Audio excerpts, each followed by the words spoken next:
দেশের সকল প্রতিবন্ধী বিদ্যালয়ের স্বীকৃতি ও এমপিওভুক্তির দাবিতে টানা ১৮তম দিনের মতো অবস্থান কর্মসূচি পালন করছেন শিক্ষক কর্মচারীরা। বুধবার জাতীয় প্রেসক্লাবের সামনে শান্তিপূর্ণ অবস্থান কর্মসূচি পালন করছে আন্দোলনকারী শিক্ষক কর্মচারীরা। তারা বলেন, আগামীকাল এর মধ্যে তাদের দাবি মানা না হলে আবারও লং মার্চ টু সচিবালয় কর্মসূচির মাধ্যমে দাবি আদায় করা হবে। শিক্ষকরা বলেন, এর আগেও একাধিকবার আন্দোলন করলে সরকার শুধু মৌখিক আশ্বাস দিয়েছে।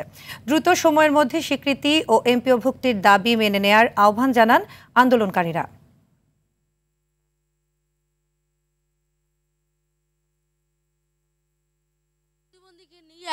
আমরা এত জ্বালা যন্ত্রণা ভোগ করিতেছি, তাও আমাদের উপদেষ্টা ও শারমিন মোর্শেদ চোখে দেখে না। আমরা বৈষম্যহীন বাংলাদেশে বাস করছি, কিন্তু তারপর আমরা কেন বৈষম্যের শিকার হতে যাচ্ছি? এখনো কেন বৈষম্য? আমরা বৈষম্য দূর করার জন্য আমরা এই বাংলাদেশে নতুন সরকার গঠন করছি। আমরা আগামীকাল পর্যন্ত সংস্কার মন্ত্রণালয়কে সময় দিয়েছি। এর মধ্যে যদি আমাদের বিদ্যালয়গুলোর স্বীকৃতি এমপিওর প্রজ্ঞাপন না করে, আগামী রোববার আমরা লং মার্চ টু সচিবালয় করে সচিবালয়ের প্রত্যেকটি গেট অবরুদ্ধ করে আমরা আমাদের দাবি আদায় করে নিব।